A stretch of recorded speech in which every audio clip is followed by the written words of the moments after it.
ના તો કેટલા ખોરાક હોય, કેટલા ખોરાક. ભોજન મધ્યે પીબત વારીમ અને ભોજનાંતે ઉત્તમં તક્રમ. ભોજન જ્યારે પૂરું થાય ત્યારે ઉત્તમમાં ઉત્તમ છે તક્રમ. તક્રમ એટલે છાશ. છાશને સંસ્કૃતમાં તક્રમ કહેવાય. તક્રમ, તક્રમ એટલે છાશ. છેલ્લે જેટલી એક બે ગ્લાસ છાશ પીવાય એ શ્રેષ્ઠ છે. આ ભોજનના બધાય નિયમ છે. મને આ સમયે બ્રહ્મલીન ડોંગરેજી બાપા યાદ આવે. એ ડોંગરેજી બાપા એમ કહેતા કે મોઢામાં 32 દાંત છે, એક કોળિયો ગળે ઉતારો એનાથી પેલા 32 વાર ભગવાનનું નામ લેવું જોઈએ. 32 વાર. તો એ અન્ન કોઈ દી ખરાબ અસર ન કરે. એક કોળિયો ચાવતા ચાવતા ચાવતા 32 નામ ભગવાનના જો લેવાય અને પછી કોળિયો જો નીચે ઉતરે તો કોઈ દી ખરાબ અસર ન કરે એ અન્ન. કારણ કે અન્ન પેટમાં જાય છે ને, બધું એનું લોહી નથી બનતું. એક જ ભાગનું લોહી બને, એક ભાગનું વીર્ય બને, એક ભાગમાંથી મલમૂત્રનો કચરો નીકળી જાય મલમૂત્ર દ્વારા, અને ચોથું અન્નમાંથી મન બને. ચાર વિભાગમાં વેચાઈ જાય. હવે 32 નામ શું ગણવા બેસીએ તઈએ? એક કોળિયો ચાવતા ચાવતા કે રામ રામ રામ 32 પારાની માળા લેવી પણ નહીં. ડોંગરેજી બાપા એમ કહેતા એક મંત્ર એવો છે કે એ મંત્ર તમે જો 2 વાર ખાતા ખાતા બોલો તો 32 નામ ભગવાનના આવી જાય. 8 નામ રામના આવે, 8 નામ કૃષ્ણના આવે અને 16 નામ હરિના આવે. આમ 32 નામ આવી જાય એવો એક સુંદર મંત્ર છે. હરે રામ હરે રામ રામ રામ હરે હરે.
કૃષ્ણ કૃષ્ણ હરે હરે. આ મંત્રને 2 વાર બોલો એટલે 32 હરિના ભગવાનના નામ આવી જાય. આવું કરવું કઈક ઘરે ભગવાનનું નામ બોલાય એવું કરવું. તમે ક્યારેક અનક્ષેત્રમાં જમતા હો, કોઈક મંદિરમાં જમવા જાઓ કે એવું ક્યારેક યાત્રામાં હોય ને ત્યારે જોજો પીરસવા આવે ને એમ બોલે રામ રોટી राम रोटी, कहाँ के दाल राम, सब्जी राम, लड्डू राम. भगवान ना नाम ने आम लगाड़े पाछळ. एवं शू तीर्थमां ज थाय? घरे करवुं होय तो न थाय? घरे पीरसीए तो न कहेवाय लड्डू राम, रोटी राम, दाल राम? तो ए निमित्ते भगवान ना नाम तो कंईक बोलाय. जेटला ભગવાનના નામ બોલાશે આપણું પાપ ઓછું થશે, પાપ ઓછું થશે. જીવન શૈલીને ધર્મની રીતે વણો, શાસ્ત્ર કે એ પ્રમાણે જીવવાનો પ્રયાસ તો કરો. આ જમવાના નિયમ છે બધા. વિદુરજીએ તીર્થયાત્રા કરી છે, પછી આટલા નિયમો વિદુરજીએ પાડેલા, અને એને કારણે એને ઘરે ભગવાન જમવા આવ્યા છે. ઈ જ વિદુરજી તીર્થયાત્રા કરવા નીકળે. 32 વર્ષ તીર્થયાત્રા કરી, 32 વર્ષ. પણ વ્રત કયું લીધું? એકટાણા ઉપવાસનું વ્રત નથી લીધું. કોઈને આટલું હું દાન કરીશ એવું વ્રત નથી લીધું. આટલા જપ કરીશ એવું વ્રત નહીં. લખ્યું છે ભાગવતમાં કે વ્રતાની ચેરે હરિતોષણાની અલક્ષ્ય લિંગો અલક્ષિત સ્વૈર અવધૂત વેશ. અવધૂત વેશ લઈને નીકળ્યા છે. મારો હરિ કેમ સંતોષ પામે એવું હું બોલીશ, એવું હું વર્તન કરીશ કે મારો ભગવાન રાજી રહે. આવું વ્રત લઈને નીકળ્યા છે કે મારો ભગવાન રાજી રહે. અને ભગવાન શેમાં રાજી રહે?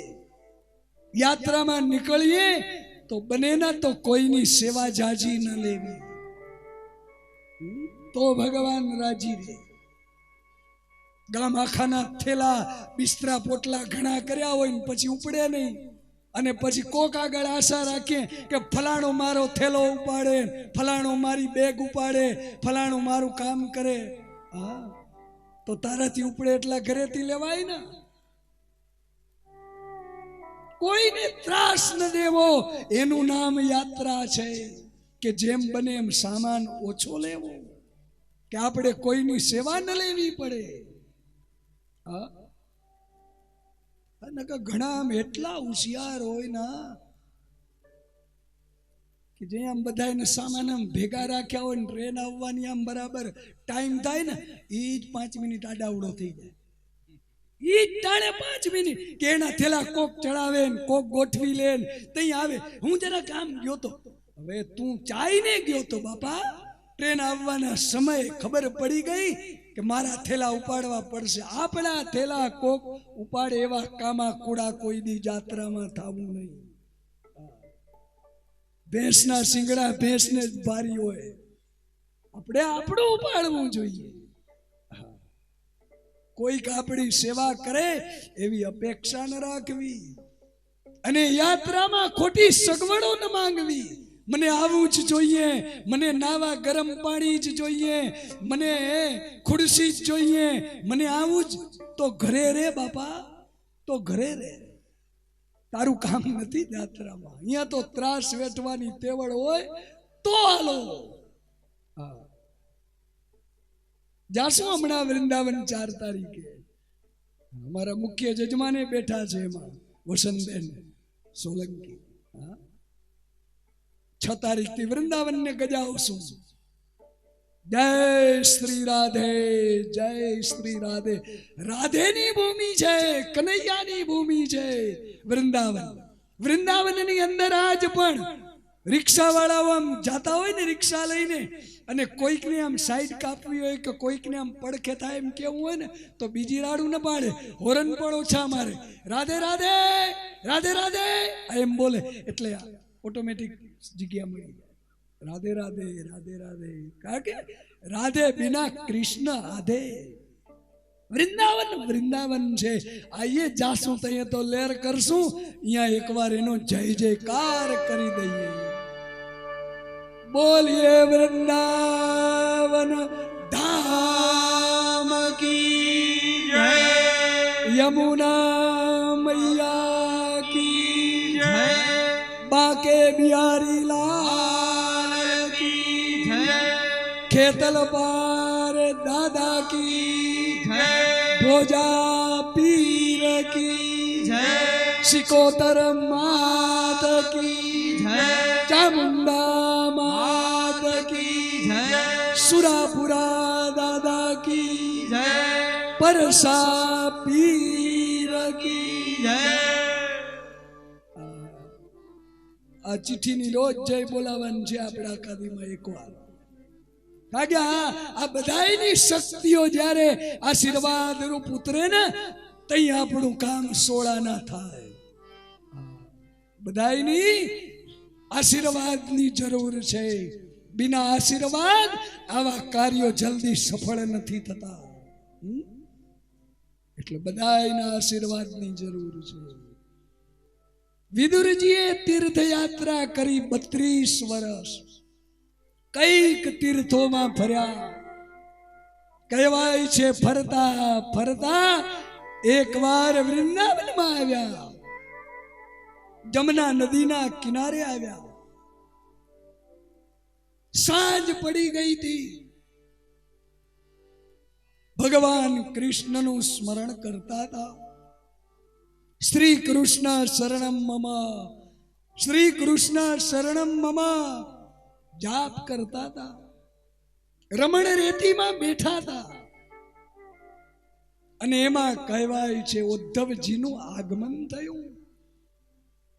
વર્ષો પહેલા મળ્યા હતા. કૃષ્ણની હારે આવ્યા હતા ઉદ્ધવજી. અને ભાજી પોતાના ઘરની ઉદ્ધવે પણ ખાધેલી એ મળ્યા. ઓળખી ગયા. બે એકબીજાને મળ્યા, પગે લાગ્યા, બેઠા. પણ વિદુરજીએ જોયું ઉદ્ધવનું મોઢું પડેલું હતું. સાવ ઝાંખું મોઢું. વિદુરજીએ પૂછ્યું ઉદ્ધવને, ઉદ્ધવજી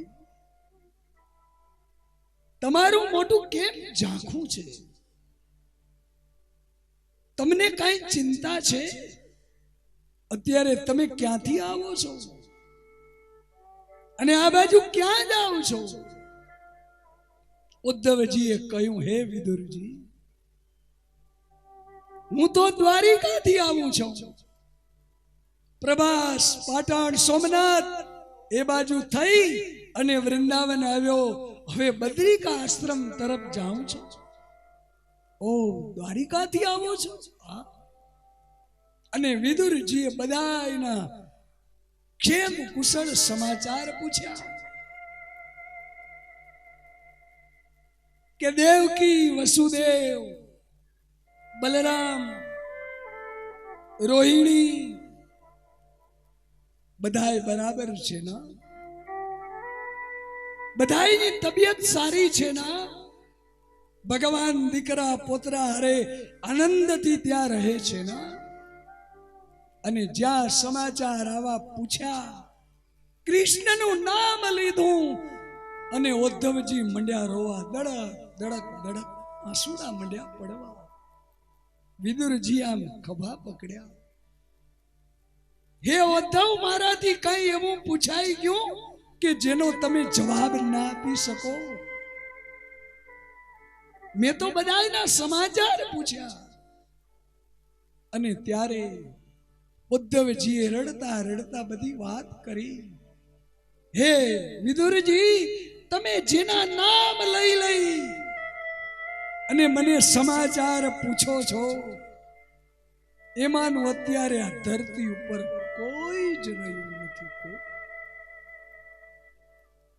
બલરામ, પ્રદ્યુમ્ન, અનિરુદ્ધ તમામ મરણ પથારીએ સૂઈ ગયા છે. અને આપણો આધાર એવો કૃષ્ણ,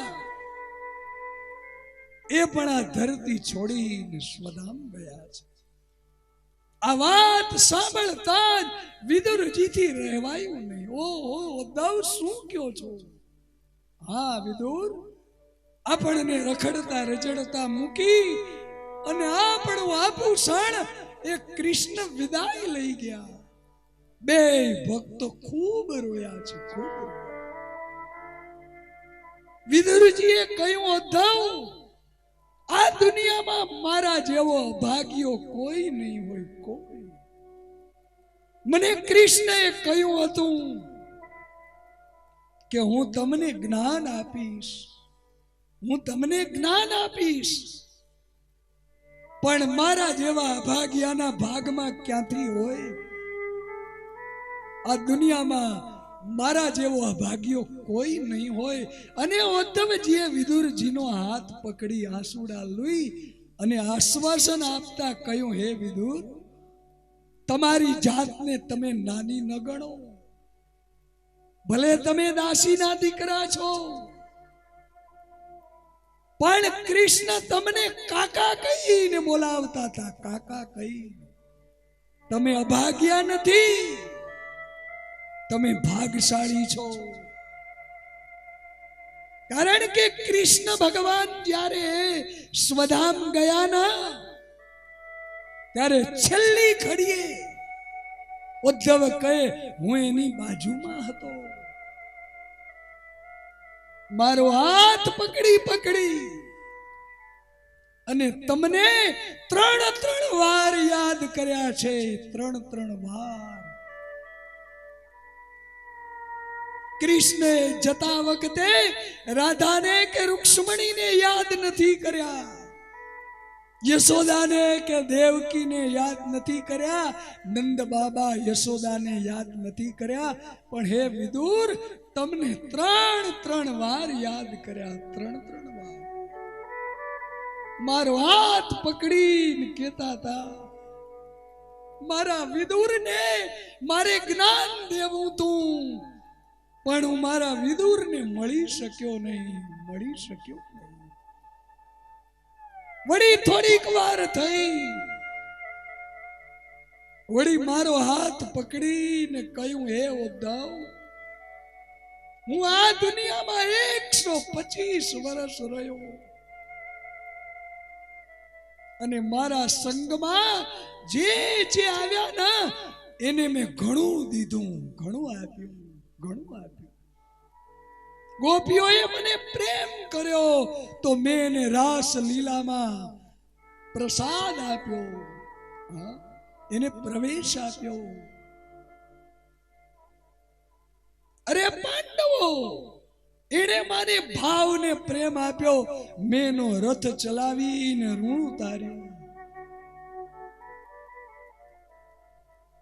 અરે એક બ્રાહ્મણ આવ્યો દ્વારકા, ખાલી 4 મુઠ્ઠી પૌવા લઈને, અરે તોય મેને મારા જેવા મહેલ બનાવી દીધા. મારા નાના નાના મિત્રો ગોકુલમાં એણે મને માખણ આપ્યું તો મેં એને વૈકુંઠના દર્શન કરાવ્યા. પણ હે ઉદ્ધવ, એક વાત કહું, વિદુરના ઘરની મેં એક વાર ભાજી ખાધી, એના બદલામાં હું એને કઈ દઈ ન શક્યો, હું એને કઈ દઈ ન શક્યો. હે ઉદ્ધવ, હું વિદુરના ઋણમાં છું, હું વિદુરને કઈ દઈ ન શક્યો. મારા વિદુરને ન હું જ્ઞાન આપી શક્યો, ન હું એને છેલ્લે દર્શન દઈ શક્યો. મારો વિદુર દાસીનો દીકરો, હું એને પ્રેમ ન કરી શક્યો. મારો વિદુર, મારો વિદુર એમ કહી અને ઉદ્ધવ કહે, વિદુરજી, તમને 3 વાર યાદ કર્યા. અને આ દુનિયામાં ભાગશાળી કોણ છે બાપ? જેને ભગવાન યાદ કરે ના એ ભાગશાળી છે. આપણે ભગવાનને યાદ કરીએ ના એ ભક્તિની શરૂઆત છે. સાંભળજો મારા શબ્દો, આપણે ભગવાનને યાદ કરીએ એ ભક્તિની શરૂઆત છે. પણ ક્યારેક ભગવાન આપણને યાદ કરે ને એ ભક્તિની ટોચ છે, એ ભક્તિની ટોચ છે. જીવન એવું જીવો કે હરિ કોઈક દી આપણને યાદ કરે. જીવન એવું શુદ્ધ જીવો, જીવન એવું સારું જીવો કે ભગવાનને કોકની યાદ કરવા પડે. જટાયુની કથા તમે રામાયણમાં સાંભળી હશે. રામચરિત માનસમાં વનવાસ આવ્યો. રામ સીતા લક્ષ્મણ વનમાં ગયા. સીતાનું જગદંબાનું હરણ થયું. રામજીએ રાવણને માર્યો. આવ્યા બધાએ અયોધ્યા. વનવાસ પૂરો થયો.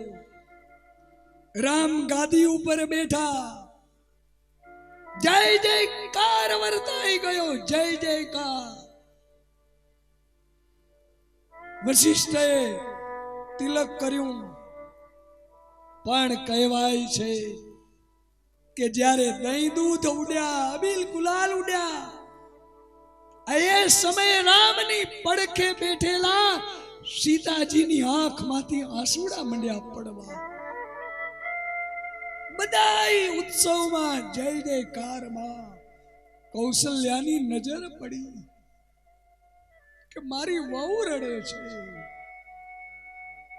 આજકાલ જેવી સાસુ નહોતા. આ મારી પુત્ર વધુ છે. પુત્ર કરતાય વધુ છે. એનું નામ પુત્ર વધુ. કે આ પુત્ર કરતાય વધુ છે. કૌશલ્યા દોડ્યા. અરે અરે બેટી, શું થયું? શું કામ રડે? કઈ જવાબ ન આપ્યો. આંસુ લોહી નાખ્યા. રામજીએ પૂછ્યું, જાનકી શું થયું? કેમ કઈ તબિયત બરાબર નથી? અને સીતાજીએ જે જવાબ આપ્યો, હે આર્યપુત્ર, આજે દહીં દૂધ ઉડે છે, અબીલ ગુલાલ ઉડે, એનો જે રાજમહેલમાં ગારો જામ્યો છે ને, એમાં મને જટાયુનું લોહી દેખાય છે. કે જટાયુએ મારા માટે કરી અને પોતાની પાંખો કપાવી નાખી. લોહીના એ ખાબોચિયામાં ડૂબકા મારતો હતો. એની મને યાદ આવે કે એક જટાયુએ મારા માટે કરી અને શરીર છોડી દીધું. એવું કામ કરો કે કોકની જગદંબા યાદ કરે. એવું જીવન જીવીએ કે આપણો ભરેશ્વર બાપલિયો કોકદી આપણને યાદ કરે. આપણો માધવરાય કોકદી આપણને યાદ કરે. આપણી અંબા માં કોકદી આપણને યાદ કરે. એવું જીવન સારું જીવો બાપ. ખોટું જીવન જીવી જીવી શું કરવું છે? ખોટા વેર જે રાખીને, ગાળો બોલીને, તુકારા હુકારા કરીને શું જિંદગી આમને આમ બસ રફે દફે કરવી છે?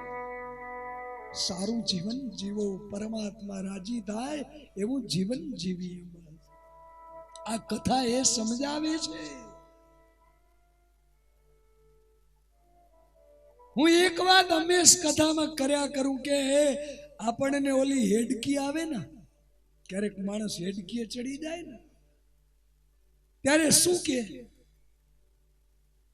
જે આપણાથી દૂર હોય અને એનાથી આપણને જરા લાગણી હોય, કથામાં આપણે આવ્યા હોય ને હેડકી આવે અને એકલા આવ્યા હોય અને હેડકી આવે તો શું કહી? મારા ઈ મને યાદ કરતા હશે. પત્ની એકલી આવી હોય ને ધણી બિચારો ઘરે હોય તો એમ થાય ને કે મારા ઈ મને યાદ કરતા હશે. બનતું હોય તો, નકર તો શું ધૂળ યાદ કરે? બનતું હોય તો. ક્યાંક જાત્રામાં ગયા હોય ને હેડકી આવે તો ઘરે એમ ન થાય કે મારી દીકરી યાદ કરતી હશે, મારો જમાઈ યાદ કરતો હશે? એવું લાગે. પણ મને એમ થાય કે કોઈ દી એવો કેમ વિચાર નથી આવતો કે મારો કનૈયો મને યાદ કરતો હશે? એવો વિચાર કાં કોઈ દી નથી આવતો કે મારો કનૈયો વૃંદાવનમાં બેઠો બેઠો મને યાદ કરતો હશે? બાકી યાદ કરવા જેવું જીવન બનાવ્યું હોય તો યાદ કરે ના, તો યાદ કરે ને. જીવન સારું બનાવો કે ભગવાન આપણને કોઈક દી યાદ કરે, યાદ કરે. અત્યારથી જ બનાવજો, હજી 4 દી છે. કનૈયો યાદ કરે કે કઈએ 4 તારીખ આવે અને કઈએ બધા આ રેલમાં ખડકાય અને કઈએ 6 તારીખે બધા અહીંયા આવી જાય અને એને મારા ગુણગાન ગાય. કનૈયો આપણને યાદ કરે એવું કરીએ, એવું કરીએ. અને હકીકતમાં મને તો પૂરેપૂરી શ્રદ્ધા છે કે જેને કનૈયો બોલાવે એ જ જઈ શકે, એ સિવાય કોઈની તાકાત નથી. હા, યાત્રામાં એ જ જઈ શકે જેને ઉમાનો ઈષ્ટદેવ બોલાવે કે આવ તેરે લીએ મેરા દ્વાર ખુલા હૈ, એ જ જઈ શકે. બાકી તો ટિકિટ આવી હોય ને એ ઘણા કેન્સલ થાય અને ટિકિટને કઈ ઠેકાણું ન હોય તોય નક્કી થઈ જાય, તોય નક્કી થઈ જાય. ભગવાન જેને બોલાવે ને એ જ આવી શકે. ઈશ્વર આપણને યાદ કરે એવું કરજો. આજ વિદુરજીને ઉદ્ધવે કહ્યું કે તમે ભાગશાળી છો. વિદુર કહે મને જ્ઞાન તો ન મળ્યું, તો કે મારી હાજરીમાં મૈત્રેય મુનિને કહ્યું છે કે તમે મારો વિદુર મળે ત્યારે એને જ્ઞાન દેજો. તમે મૈત્રેય મુનિ પાસે જાઓ. આખી રાત 2 ભક્તો ભજન કર્યું, સુતા નથી. 2 જણાએ કનૈયાના ગુણગાન ગાયા અને પછી સવાર પડી ગઈ. સવાર વાતો કરતા કરતા સવાર થઈ ગઈ. ક્યારે થયું પ્રભાત મને કઈ ખબર નથી, કરતો તો કોની વાત. ભગવાનની વાતો કરતા કરતા કરતા આખી રાત્રિ પસાર થઈ ગઈ. સવાર થયું, 2 જુદા પડ્યા. ઉદ્ધવજી ગયા બદ્રિકાશ્રમમાં અને વિદુર આવ્યા મૈત્રેય મુનિ આગળ. મૈત્રેય મુનિની આગળ આવી અને દંડવત પ્રણામ કર્યા. 2 જણા મળ્યા ન તો એ ઉંમરમાં ઘણો તફાવત છે, ઘણો. વિદુરજીની ઉંમર એમ કહેવાય છે 160 વર્ષની હતી અને મૈત્રેય મુનિની ઉંમર માત્ર 35 વર્ષની છે, માત્ર. અને છતાં વિદુરજીએ દંડવત પ્રણામ કર્યા. હાથ પકડી લીધા મૈત્રેય ઋષિએ કે તમે મારા દાદા જેવડા છો અને મને પ્રણામ કરો.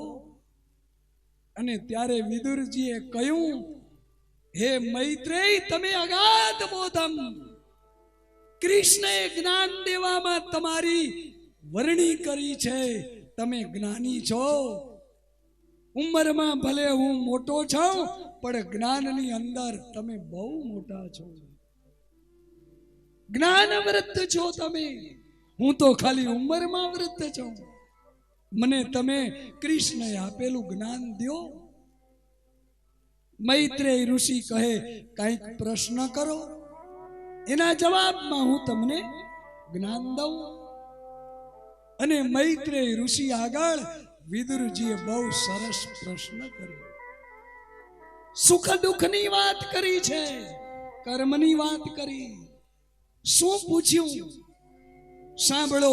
સુંદર મજાનો 3ય સ્કંદમાં એનો શ્લોક છે. સુખાય કર્મા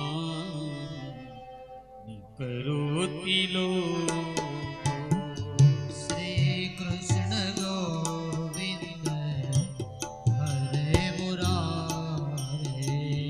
સુખાય કર્મા કરોતિ લોક, શ્રી કૃષ્ણ ગોવિંદ હરે મુરારે. ન તૈ સુખમ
સુખાય કર્મા કરોતિ લોક હે નાથ નારાયણ વાસુદેવા.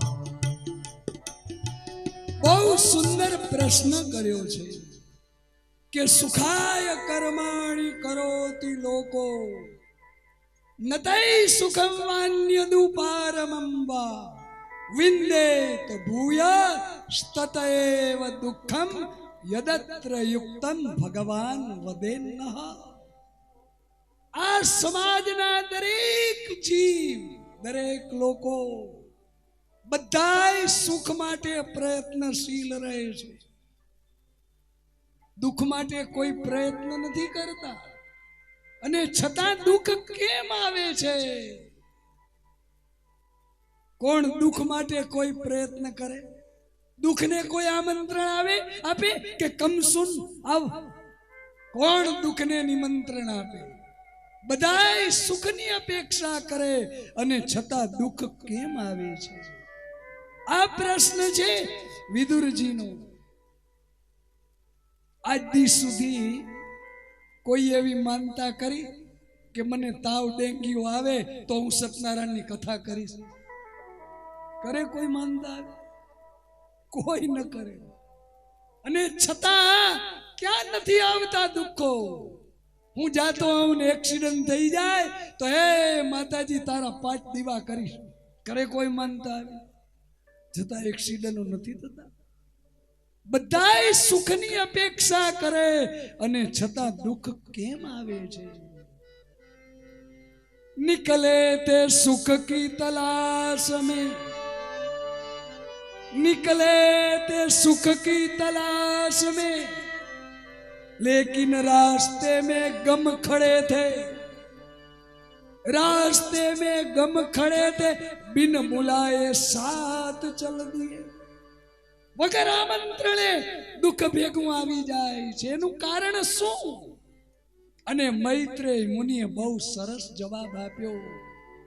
હે વિદુરજી, સુખ દુઃખનું કારણ કર્મ છે. આપણા કર્મ આપણને સુખી કરે, આપણા કર્મ આપણને દુઃખી કરે છે. આ જિંદગી આપણી જે કઈ બની છે ને એ પ્રારબ્ધ કર્મથી બની છે. અમુક કર્મ એવા હોય કે અત્યારે કરો અત્યારે જ ભોગવાઈ જાય. તમે કોઈકને થપાટ મારો, ઈ સામી થપાટ મારે, કર્મ ભોગવાઈ ગઈ. પણ ક્યારેક ક્યારેક કોઈકને તમે થપાટ મારી હોય, ઈ નબળો હોય, ન મારી શકે તો ઈ કર્મ રહી જાય. જિંદગી નીકળી જાય તોય ન ભોગવાય. બીજા જન્મમાં પ્રારબ્ધ બનીને ઈ કર્મ આવે અને આ જન્મમાં આપણે એનું કાંઈ ન બગાડ્યું હોય તોય થપાટ મારી જાય. ત્યારે સમજવું કે આ મારો પૂર્વનો કોઈક વેરી છે. મેં એને થપાટ મારી હશે આ એટલે મારી ગયો, મેં એને ગાળો દીધી હશે એટલે દઈ ગયો, મેં એના રૂપિયા લીધા હશે તો એ લઈ ગયો. એક વસ્તુ ચોક્કસ માનજો, આપણે કોઈ કાગળ 5 રૂપિયા જો માંગતા હશું ઈમાનદારીના, અને આપણે કદાચ બધુંય મૂકી અને હિમાલયની ગુફામાં બેસી જાશું ને તોય આપણને ગોતતા ગોતતા એને 5 રૂપિયા દેવા ત્યાં આવવું પડશે, આવવું પડશે ને આવવું જ પડશે. જો આપણે એના ઉપર માંગતા હશું તો. અને જો ઈ માંગતો હશે અને પ્રેમથી નહીં દઈએ તો આંટો ઉતારીને લઈ જશે, આંટો ઉતારીને લઈ જશે. અને એવા વધતા જ જાય છે. કઈ ફિલ્મો કરતા જ હોય છે અવારનવાર, પછી રોઈને બેસી રહેવું પડે, કાંઈ ન થાય. શું થાય? સમજી લેવું કે આ મારો પૂર્વ જન્મનો માંગણ હશે, માંગણ હશે. લઈ જાય. કર્મ કોઈને નહીં છોડે બાપ, કોઈને નહીં છોડે. રામના બાપને ભોગવવું પડ્યું છે તો આપણે બધા કઈ વિષાતમાં. દશરથ રાજાએ શ્રવણનો વધ કર્યો અને શ્રવણના મા બાપે એને કહ્યું કે તારા દિવસો પણ એવા જ આવશે કે અંતકાલે એક દીકરો તારી હાજર નહીં હોય, તારી પાસે નહીં હોય. એ સમયે દશરથ રાજાની દીકરા નહોતા, પણ એટલે કઈ કર્મ શાંત ન થયું. વાટ જોઈને કર્મ બેઠું તું. એના ઘરે દીકરા એકના બદલે 4 થયા. અને જ્યારે એવો સમય આવ્યો, 2 વનમાં 2 મોસાળમાં, અને દશરથ રાજાનો અંતકાલ આવી ગયો. એક દીકરો નહીં બાજુમાં, એક દીકરો. પાણીની અંજલિ દેનાર ન મળે બાજુમાં. સુમિત્રા બાજુમાં,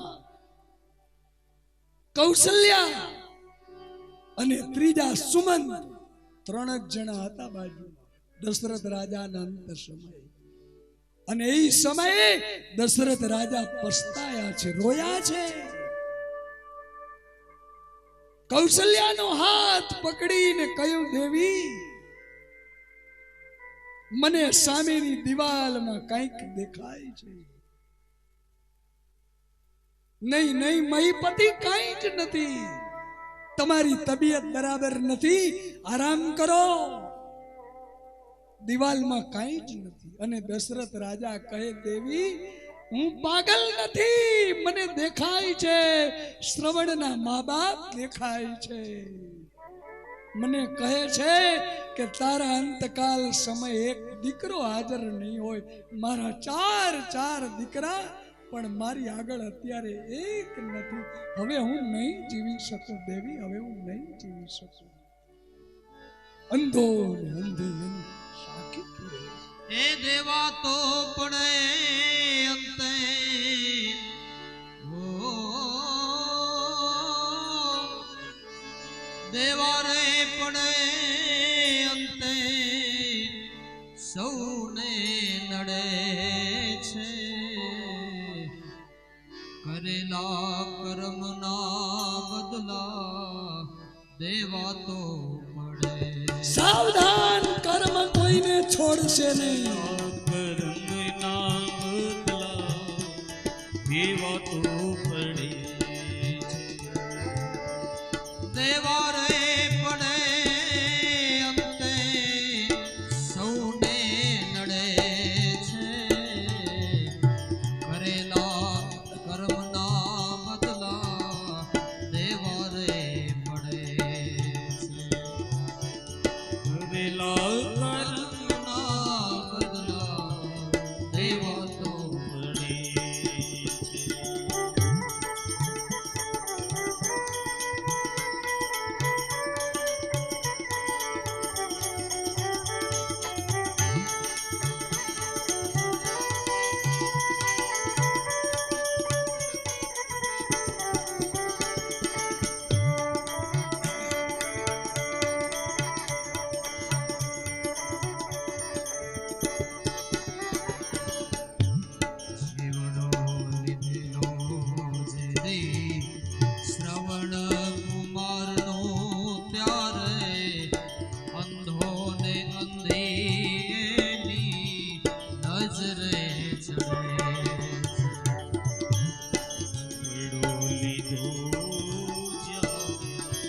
શ્રવણ કુમાર અંધોને અંધી નડરે તરે છે. તેનું રે દીધેલું દશરથ રાજાએનું રે લીધેલું દશરથ રાજાને પુત્રના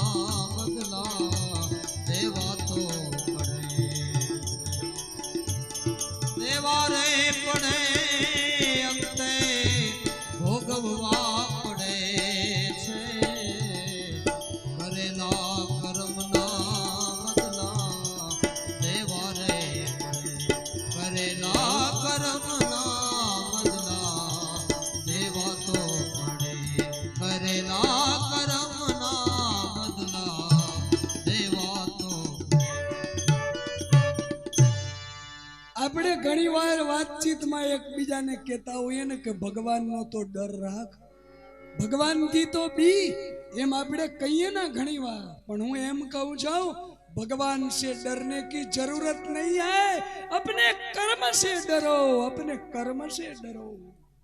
भगवान थी बीवानी जरूर नहीं, ये आपनो मावतर छे, ये आपने दुखी नहीं करे, दुखी करसे आपनु कर्म, खोटा काम दुखी करसे। नड़े छे कोण? आपड़ा कर्म नड़े छे, कर्म थी डरो। भगवान थी डरवानी जरूर नहीं, कर्म थी डरो, खोटा काम थी डरो। आ कर्म नो सिद्धांत आव्यो क्यांथी, क्यारथी लागू पड्यो? त्यारथी आ मानव सृष्टि उत्पन्न थई। ब्रह्माना शरीर मांथी एक जोड़लुं थयुं, जमणा अंग मांथी पुरुष, डाबा अंग मांथी स्त्री, અને ઈ જોડલાનું નામ હતું મનુ રાજા અને શત્રુપા। ત્યારથી આ કર્મનો સિદ્ધાંત લાગુ પડ્યો, ત્યારથી।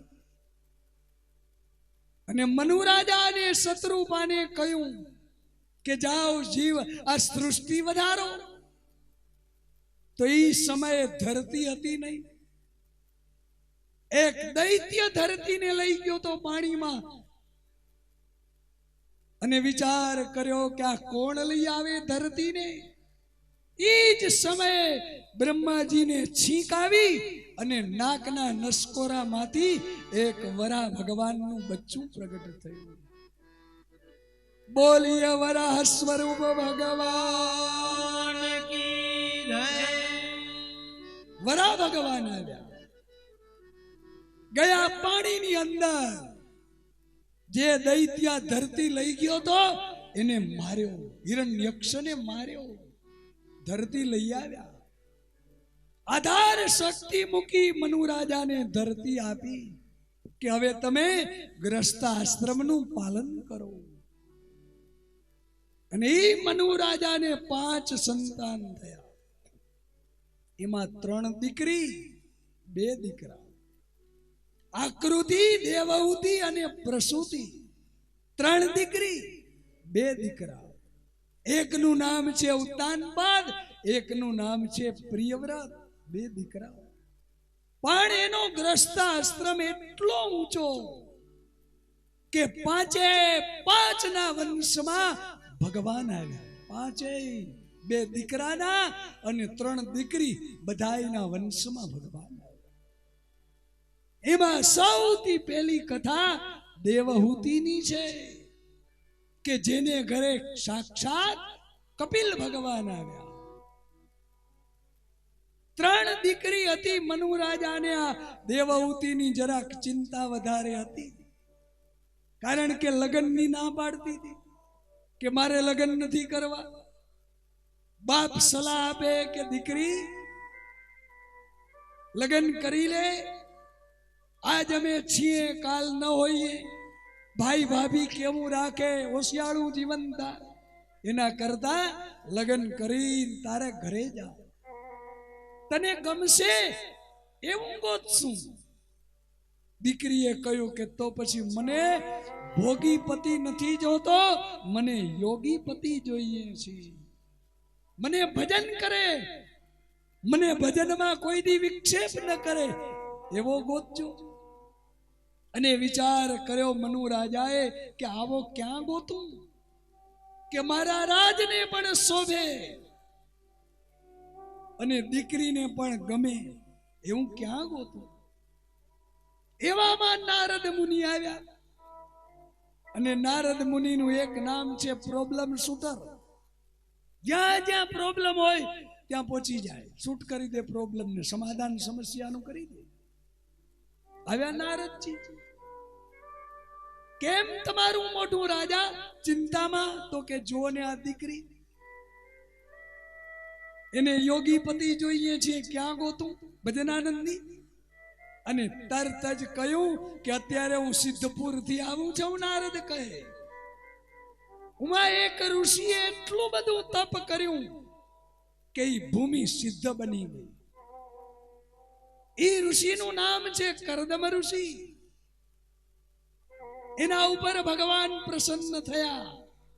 શરીર એટલું બધું ક્રશ થઈ ગયું હતું કરદમ ઋષિનું. તપ કરી કરીને હાડકા દેખાતા હતા. ભગવાનની આંખમાંથી આંસુ આવી ગયા. અરે રે, મારા માટે આટલું બધું તપ કર્યું. ભગવાનના નેત્રમાંથી બે બિંદુ પડી ગયા અને એટલે હું એક સરોવર થયું. એ સરોવરનું નામ પડ્યું બિંદુ સરોવર. બિંદુ સરોવર. ભગવાને કયું માંગો તો કે તમારા જેવો દીકરો દ્યો. ભગવાન કે તથાસ્તુ. પણ પછી ભગવાને પૂછ્યું ઋષિ લગ્ન કર્યા? તો કે ના. તો કે લગ્ન કર્યા નથી, દીકરા માંગો છો? તો કે જવાબદારી તમારી. અમે તો જીવ છીએ, ગમે એમ માગીએ. પરણાવો તમે. આ એટલે ભગવાને નારદને પ્રેરણા કરી અને નારદ આવ્યા મનુ રાજા આગળ કે તમારી દેવહૂતિ કરદમ ઋષિને પરણાવો. તમારી દીકરીના ઘરે ભગવાન આવશે અને એ ટાણે કરદમ ઋષિને પરણાવવા દીકરીને લઈ મનુ અને શત્રુપા આવ્યા કરદમ ઋષિના આશ્રમે.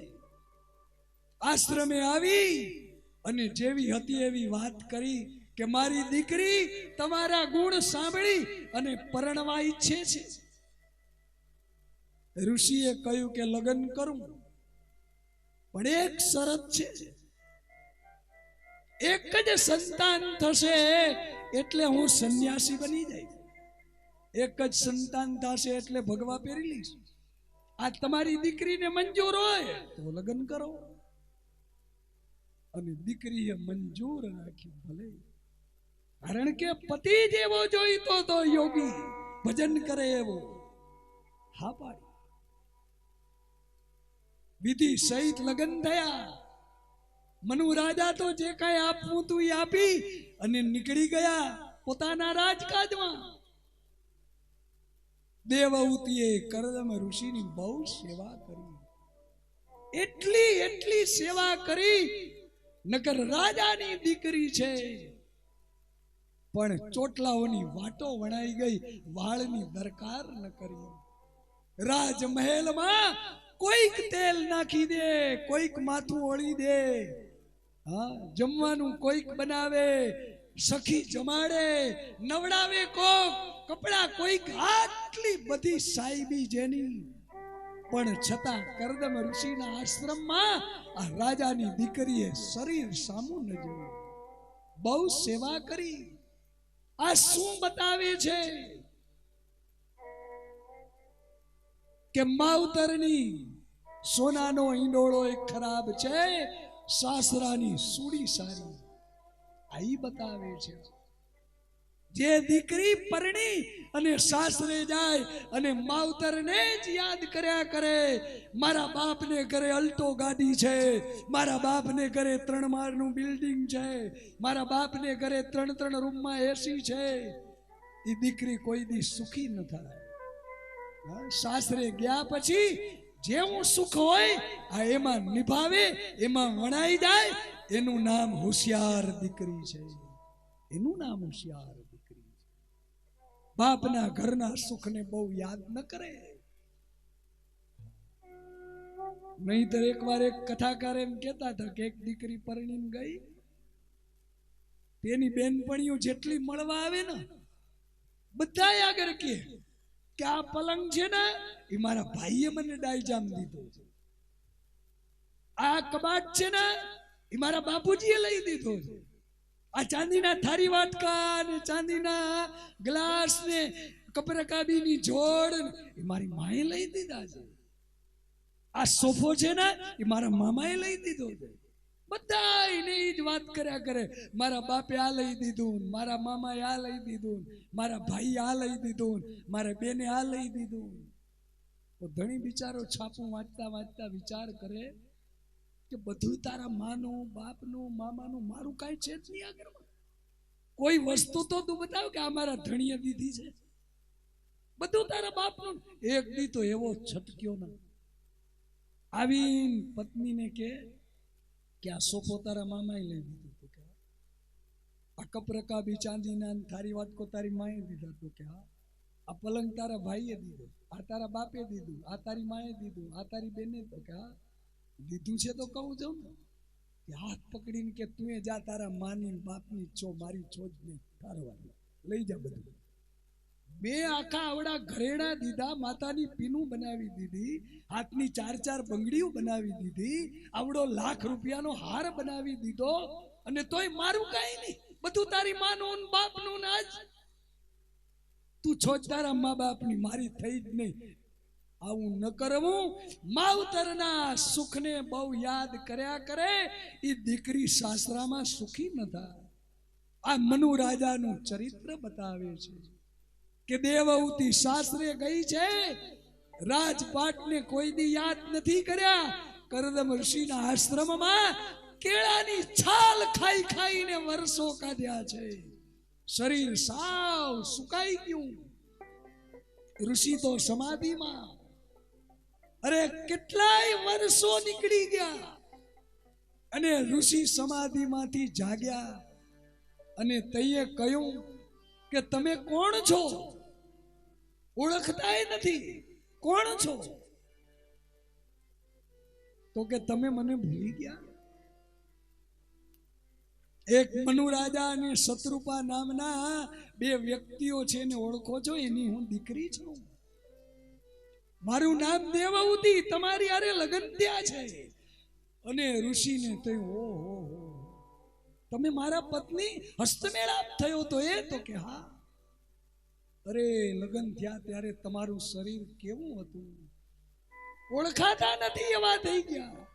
આટલા વર્ષો તમે શું ખાધું, શું પહેર્યું ઓઢ્યું? હું તો સમાધિમાં હતો દેવી, તમારી ધ્યાન ન રાખી શક્યો, મને માફ કરો, માંગી લ્યો મારી આગળ કઈ. ત્યારે દેવહૂતિએ કહ્યું કે તમે મને ઓળખ્યા, બસ એનાથી વધારે મારે કઈ જોતું નથી.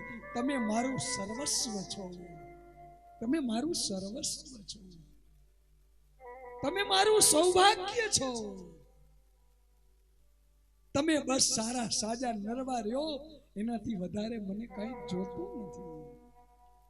સૌભાગ્યની આટલી પડી હતી, આજકાલ બહુ નથી દેખાતું. નથી કોઈને સિંદોરનો સેથો પૂરવો, નથી કોઈને કંકુના ચાંદલા કરવા, નથી કોઈને બંગડીયું પહેરવી ગમતી. અને કેવા છે સ્વાગત, ગમતું નથી કોઈને, કઈ ગમતું નથી. પ્લાસ્ટિકના ચાંદલા કરવા, ક્યારેક બાથરૂમમાં લટકતા હોય, ક્યારેક ક્યાંક ચોટ્યા હોય. એક બેન કંકુનો ચાંદલો કરતા હતા, બહુ મોટો ચાંદલો કર આવડો. પછી ધીમે ધીમે એ જ બેન નાનો ચાંદલો મળ્યા કરવા. ચાંદલો આમાં નાનો થતો. કોઈ કે સખીએ બેનપણી એને પૂછ્યું કે પેલા તમે કંકુનો આવડો મોટો કરતા ને હવે નાનો કાં કરો? તો જવાબ કેવો દીધો ખબર? કે તમારા ભાઈની તબિયત ક્યાં સારી રહે છે, એટલે નાનો કરવાની. અને વળી પાછો થોડાક મહિના પછી બેનપણી મળી તો વળી મોટો ચાંદલો. એટલે કે મારા ભાઈની તબિયત સારી થઈ ગઈ, તો કે ના રે ના, બીજું કર્યું. આ સૌભાગ્યની કિંમત વેલ્યુ નથી. ધણીને બોલાવતી હોય તો જાણે આમાં હુડકાવતી હોય, ઘણી જગ્યાએ તો હુડકાવતી હોય. આ મારું સર્વસ્વ છે. એક વસ્તુ વિચાર કરજો, જ્યાં સુધી હોય છે ને ત્યાં સુધી કદર કિંમત નથી હોતી, અને જાય છે ને ઘરના મોભ તૂટી જાય છે ને પછી દીકરાઓ અપમાન કરે ને તો એ ધણીને યાદ આવે છે કે મારો એ હતો, ભલે ગમે એવો તોય મારું સન્માન હતું. સમયને સાચવો, સમયને સાચવો, સમયને સાચવો. માં આગળ માંગતા હતા એવું, અખંડ રાખજે માં ચૂડી ને ચાંદલો, એવું ભગવાન આગળ માંગતા, માં આગળ એવું માંગતા. અખંડ રાખજે માં, એમાં મારો ચૂડીને ચાંદલો. અખંડ રાખજે માં, મારો ચૂડીને ચાંદલો. હે અખંડ રાખજે માં, મારો ચૂડીને ચાંદલો. અખંડ રાખજે માં, મારો ચૂડીને ચાંદલો.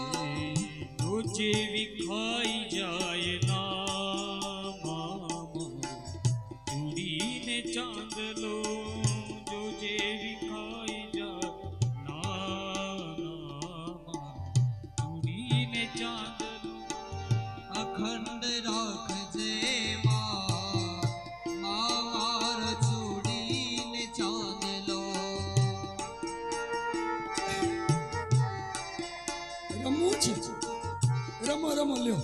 આ અમારા ભીમસિંહભાઈ રમાડશે, બધું રમાડો તમે.